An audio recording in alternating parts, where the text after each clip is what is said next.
Our next speaker needs no introduction. JJ Bayer. Another wonderful friend. Interesting. Puisque dans les exposés suivants, aucun des orateurs prévus n'est Éric Mouline, je vous propose quand même de l'entendre quelques instants. Exactly. Our lab does increase every year. We had an institute and we Et oui, ça peut aller très vite et dans des directions insoupçonnées. Ce ne sera pas sa carrière académique qui va nous intéresser ici, mais plutôt son côté, pour le moins, non académique. Claire, je crois que vous avez quelques archives à nous montrer. Un ancien thésard d'Éric Mouline a accepté de nous livrer les impressions de sa première rencontre avec lui. Nous allons l'écouter. Est-ce que vous vous rappelez la première fois que vous l'avez rencontré ?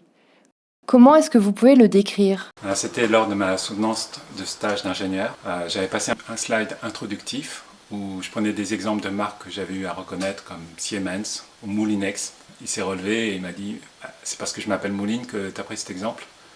J'ai essayé de me défendre mais c'était trop tard. Je lui ai demandé si je pouvais passer le deuxième transparent. Il m'a dit « Non, c'est pas la peine. » Un seul transparent a suffi alors ? J'en avais préparé une vingtaine et en réalité j'ai pu en passer qu'un seul. Après il m'a proposé d'aller mettre des sous dans la bagnole et il m'a emmené hors de l'école tout en me parlant de la qualité de vie de chercheur. La dent parachée. C'est un sommet de 3695 mètres dans les Alpes françaises, pas loin d'Aussois. Nous n'avons pas d'image des événements qui vont suivre. Aussi, nous avons demandé à l'IA de reproduire l'événement à partir d'une phrase. Le côté chercheur en statistique a été pris en compte. Ce jour-là, Christian Robert fait un soleil, se retrouve à moitié dans le vide, mettant en péril Éric Mouline de l'autre côté de la corde. Heureusement, le guide a tenu ferme. Cet autre souvenir ému nous est partagé par Christophe Andrieux. Enfin, le palais Farnese à Rome, siège de l'ambassade de France. Au début des années 2010, un homme se présente là-bas, sans aucun papier, ni argent, ni carte bleue. Il est victime selon lui d'un pickpocket et demande à rentrer en France. Les gendarmes ont quand même un doute. Ils ont besoin d'une confirmation. Sait-on jamais. Jacinthe Faure, bonjour. Bonjour.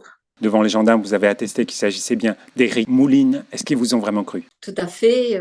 Après quoi, ils l'ont autorisé à prendre l'avion pour la France. Il a pu ensuite refaire tous ses papiers et tout s'est bien terminé. Alors, puisqu'au vu des autorités, vous êtes spécialiste mondial de la reconnaissance d'Éric Mouline, nous allons vous proposer un petit test. Vous êtes prête ? Je sais pas.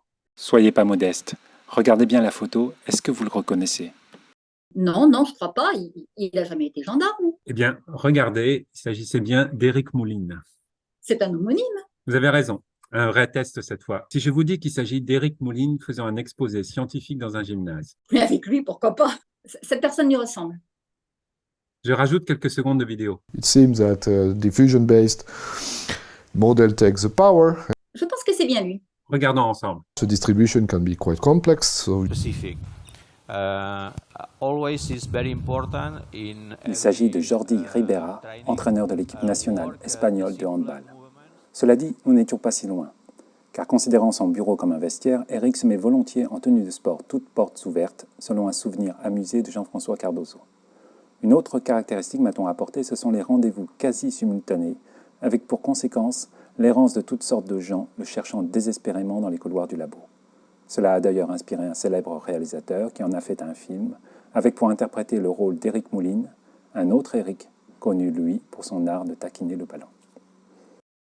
Eh bien, on va regarder tout cela justement en images. Ça s'appelle Looking for Eric, c'est donc signé Ken Loach. On rit, on est ému du beau et du bon cinéma vu par Pascal Deschamps, Mathias Barrois et Francis Forger. À tout de suite. It must be amazing, you know, writing a paper in machine learning, or in statistics, or in probability. Scary. You? Scared? Never. Scared my stop. I love to surprise the reviewers.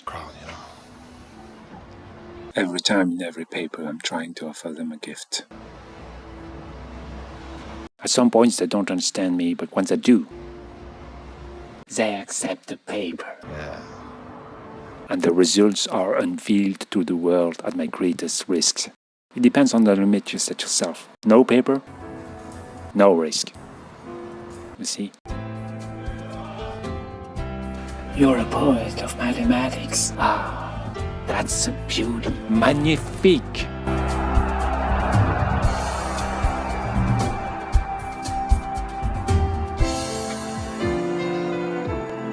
n'affronte pas le danger, on ne peut pas le surpasser. Without danger, we cannot get beyond.